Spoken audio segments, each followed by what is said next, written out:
Hi friends, ఇవాళ వీడియోలో మనకి ఫిబ్రవరి 17వ తారీఖున iQOO Neo 7 అనేది రిలీజ్ అయిపోయింది. అంటే 30,000 లాంచ్ చేశారు. 30,000లో మనం ఈ మొబైల్ తీసుకోవచ్చా లేదా రివ్యూ చేద్దాము. దీంట్లో ఉన్న ప్రోస్ కాన్స్ అన్నీ క్లియర్గా అయితే మాట్లాడుకున్నాము. మీరు మన ఛానల్ని ఫస్ట్ టైం చూస్తుంటే సబ్స్క్రైబ్ అయితే చేసుకోండి. పక్కన ఉన్న బెల్ ఐకాన్ కూడా ఆల్ ట్యాప్ చేయండి. నేను ఏ వీడియో మీకు పెట్టిన నోటిఫికేషన్ రూపంలో వస్తుంది. అండ్ ఫస్ట్ దీని ప్రైస్ గురించి చెప్తాను మీకు తెలియని వాళ్ళకి. 8GB 128GB 30,000, 12GB 256GB 35,000 launch చేశారు. అండ్ ఫస్ట్ ఇయర్లో తీసుకునే వాళ్ళకి 15,000 బ్యాంకు డిస్కౌంట్ అయితే ఉంటుంది. అంటే మీకు 8GB 128GB 28,500కే వస్తుంది. నేను మీకు వీడియో చూసేటప్పుడు ఫస్ట్ ఇయర్ అయిపోయి ఉంటుంది. కానీ అమెజాన్లో 15,000 డిస్కౌంట్ ఎప్పుడు వస్తూనే ఉంటుంది. చెక్ చేయండి ఒకవేళ మీరు తీసుకునే ఆలోచన ఉంటే. కాబట్టి 30,000లో ఈ మొబైల్ తీసుకోవచ్చా లేదా చెప్తాను. అండ్ ఫస్ట్ ఈ బడ్జెట్లో వీళ్ళు ఆఫర్ చేస్తున్న స్పెక్స్ అయితే ఇది 6.78 inch full HD plus AMOLED డిస్ప్లేతో వస్తుంది. 120Hz వరకు రీఫ్రెష్ చేసే సపోర్ట్ అయితే చేస్తుంది. HDR10+ అనేది సపోర్ట్ అయితే చేస్తుంది. దాంతోపాటు వీళ్ళు మెయిన్ హైలైట్ చేసింది పర్ఫార్మెన్స్ కాబట్టి దీనిలో MediaTek Dimensity 8200 ప్రాసెసర్ వస్తుంది. ఇది ఒక మంచి పవర్ఫుల్ ప్రాసెసర్ అనుకోవచ్చు. LPDDR5X RAM UFS 3.1 స్టోరేజ్తో వస్తుంది. ఇది మొత్తం మనకి బిల్డ్ క్వాలిటీ మొత్తం ప్లాస్టిక్ బిల్డ్ క్వాలిటీతో వస్తుంది. దాంతోపాటు కెమెరాస్ వచ్చేసి రేర్ వచ్చేసి ట్రిపుల్ కెమెరా సెటప్ అయితే ఉంటుంది. 64MP మెయిన్ కెమెరాతో వస్తుంది. GN సెన్సార్తో వస్తుంది. 2MP bouquet, 2MP macro, 16MP front camera. And దాంతోపాటు రేర్ వచ్చేసి 4K 30 ఫ్రేమ్స్ రికార్డింగ్ చేసుకోవచ్చు. అండ్ ఫ్రంట్ వచ్చేసి 1080p 30 ఫ్రేమ్స్ రికార్డింగ్ అయితే చేసుకోవచ్చు. 5000 mAh battery, 120W fast charging అయితే ఉంటుంది. మంచి fast charging. And gaming features అయితే దీంట్లో మనకి 3D కూలింగ్ సిస్టమ్ ఉంటుంది. ఎక్స్ట్రా లైట్ మోటార్ ఉంటుంది. మనకి డ్యూయల్ స్టీరియో స్పీకర్స్ ఉంటాయి. దాంతోపాటు BGMI ఆడే వాళ్ళు అయితే 90 FPS సపోర్ట్ అయితే చేస్తుంది. ఇది ఒక మంచి న్యూస్ అనుకోవచ్చు. అండ్ ఇందులో 3.5 హెడ్ఫోన్ జాక్ అయితే ఉండదు. పంట చాయిస్తో వస్తుంది. Out of the box Android 13తో వస్తుంది. ఇది కంప్లీట్గా దీని డీటెయిల్స్ అయితే. అండ్ ఫస్ట్ ఇది రివ్యూ గురించి మాట్లాడుకున్నాను. ఈ బడ్జెట్లో తీసుకోవచ్చా లేదా. ఫస్ట్ వీళ్ళు ఆఫర్ చేస్తుంది ప్లాస్టిక్ బాడీ. ఇది నాకు నచ్చలేదు. ఇది ఒక కాన్ అనుకోవచ్చు. ప్లాస్టిక్ బాడీ అంటే 30,000లో సర్వ వేస్ట్ అనిపిస్తుంది. 30,000లో ప్లాస్టిక్ బాడీ అంటే. దాని నెక్స్ట్ దీంట్లో ప్రాసెసర్. దీంట్లో మెయిన్ ప్రాసెసర్ వీళ్ళు హైలైట్ చేసింది కాబట్టి MediaTek Dimensity 8200. దీని బెంచ్ మార్క్ స్కోర్ గురించి మాట్లాడుకుంటే ఇది 8,90,000 స్కోర్ అయితే చేసింది. ఇదే మనకి స్నాప్డ్రాగన్ 870 ప్రాసెసర్ అయితే ఉంటుంది. ఇది మనకి దీని పర్ఫార్మెన్స్ గురించి మాట్లాడుకుంటే ఇది 7,40,000 బెంచ్ మార్క్ స్కోర్ అయితే క్రియేట్ చేసింది. పర్ఫార్మెన్స్ పరంగా మంచిగా ఉంది అనుకోవచ్చు.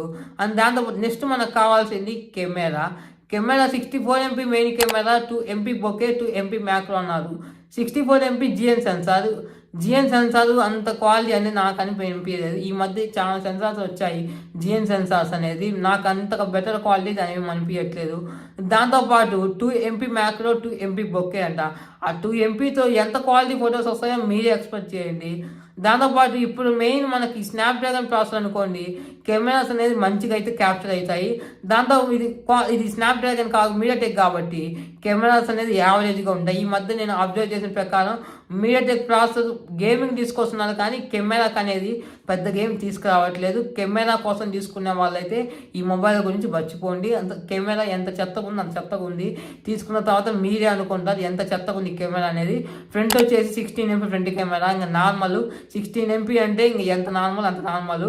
ఇది కెమెరా అనేది ఎత్తండి. నాకు కెమెరా ఉంటే చాలు, ఎప్పుడో ఒక ఫోటో తీసుకున్నాను అనుకున్న వాళ్ళకైతే బాగానే ఉంటుంది.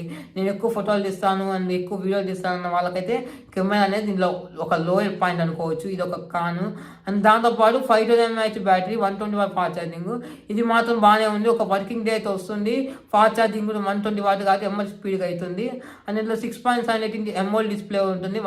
ఇది 120Hz రిఫ్రెష్ సపోర్ట్ చేస్తుంది కాబట్టి డిస్ప్లే వరకు HDR10+ డిస్ప్లే వరకు కూడా బాగానే ఉంది. ఇది ఏమి మంచిది అనుకోలేము. 30,000 పెట్టారు. 30,000లో మనము డిస్ప్లే మంచిగా ఎక్స్పెక్ట్ చేస్తాము. వాళ్ళు ఏమి ఎక్కువ ఏమీ లేదు. 30,000 డిస్ప్లే తగ్గట్టే ఇచ్చారు. అండ్ ఇది మనకి ఈ ప్రైస్లో కొనొచ్చు అంటే గేమింగ్ కోసం అయితే దీంట్లో XR లైటర్ ఉంటుంది, 3D కూలింగ్ సిస్టమ్ ఉంటుంది, 3D వైబ్రేషన్స్ ఉంటాయి. ఇవన్నీ ఉంటాయి కాబట్టి అయితే మీరు తీసుకోవచ్చు. 30,000లో గేమింగ్ కోసం అయితే తీసుకోవచ్చు. కానీ మీకు ఆల్ రౌండర్ మొబైల్ కావాలంటే మీకు ఇదే ఆప్షన్ చాలా ఉన్నాయి. నథింగ్ ఫోన్ 1 ఉంది అండ్ పిక్సెల్ 6ఏ ఉంది, మంచి కెమెరా ఫోన్ అనుకోండి. అండ్ ఆల్ రౌండర్ మొబైల్ తీసుకునే వాళ్ళైతే వెయిట్ చేయండి. ఆల్ రౌండర్ మొబైల్స్ అయితే ప్రస్తుతానికి నథింగ్ ఫోన్ 1 పిక్సెల్ 6 అయితే మార్కెట్లో ఉన్నాయి. ఇంకా కొంచెం ఒక 1 మంత్ వెయిట్ చేస్తే ప్రైజెస్ తగ్గుతాయి పెరుగుతాయి కాబట్టి అర్థమవుతుంది. ఒకవేళ మీకు గేమింగ్ కోసం అయితే ఈ మొబైల్ అయితే తీసుకోవచ్చు. అండ్ తీసుకునే వాళ్ళు కూడా ఒక సలహా అనుకోవచ్చు, ఇది మనకి ఆఫర్స్లో మాత్రం చాలా తగ్గుతుంది, అది మాత్రం గ్యారంటీ. 26-27 వేలకే వస్తుంది, ఇది మాత్రం గ్యారంటీ. ఎక్కువ కాలం మొదలు పట్టదు, ఒక 1 మంత్లోనే వస్తాయి. ఎందుకు చెప్తున్నానంటే ఆల్రెడీ శాంసంగ్ S23 సిరీస్ అనేది 70,000 దానికి లాంచ్ చేశారు, కానీ 15,000 బ్యాంకు డిస్కౌంట్ అని పెట్టారు, ఉన్నట్టుండి పెట్టారు. ఇది ఒక 1 డే 2 డేస్ కనుక కూడా ఉన్నాయి. అందుకని చెప్తున్నాను, తీసుకునే వాళ్ళు ఒక 1 డే వెయిట్ ఒక 1 వీక్ 20 డేస్ వెయిట్ చేయండి. మీకు ఖచ్చితంగా మార్చి సేల్స్ అనేవి వస్తాయి కాబట్టి అప్పుడు 26,000కి ఖచ్చితంగా వస్తుంది. అండ్ iQOO Neo 6 ఇప్పుడు కూడా అది ఏం వేస్ట్ మొబైల్ అయితే కాదు, దానికి దీనికి పెద్దగా ఏం మార్పులు జరగలేదు. దాంట్లో 8 MP అల్ట్రా వైడ్ కెమెరా ఉంది, అదొక మంచి విషయం చెప్పుకోవచ్చు. దీనిలో అది 8 MP కూడా లేదు, ఓన్లీ 2 MP అంట. అది iQOO Neo 6 మీకు 23-24 వేలకే వస్తుంది. మీకు దాంట్లో కూడా మీకు BGMI ఎక్కువ వాడేవాళ్ళు కాదు, నాకు ఒక మంచి ఫోన్ కావాలి 25,000 లోపు అనుకోండి, అది కూడా బాగానే ఉంటుంది. ఇంకా 23 వేలకే వస్తుంది, అది కూడా మనకు ఆఫర్లో వస్తే అది కూడా మంచి మొబైల్ అవుతుంది. అదేమి మంచి చెత్త ప్రాసెసర్ కాదు కదా, స్నాప్డ్రాగన్ 870 కాబట్టి. అండ్ ఇది నా వరకు రివ్యూ. మీకు రివ్యూ అర్థమైతే కింద కామెంట్ చేయండి, అర్థమైంది అర్థం కాలేదని. ఒకవేళ అర్థం కాలేదనుకోండి ఇంకా ఏదైనా మార్చి చెప్పడానికి ట్రై చేస్తాను. అండ్ ఈ వీడియో నచ్చితే మాత్రం ఖచ్చితంగా లైక్ చేయండి, మీ ఫ్రెండ్స్కి ఉంటే షేర్ చేయండి. మీ ఫ్రెండ్స్లో మొబైల్ కొనే వాళ్ళు ఉంటారు కాబట్టి. అండ్ ఇలాంటి మోర్ వీడియోస్ కోసం మన ఛానల్ అయితే సబ్స్క్రైబ్ అయితే చేసుకోండి. నెక్స్ట్ వీడియో కలుద్దాం.